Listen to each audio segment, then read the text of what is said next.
开飞机带奶奶去庙。我奶说看见我家弟冒烟了，咱赶紧去看看啥情况。我看谁这么大胆，敢着我家弟放火，真是胆大包天。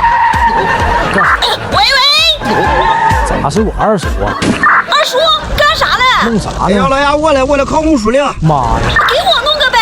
中，这还差不多。给你赶紧做，别给他倒了。我多乖呀！哎呦，你快点吧。给他倒了。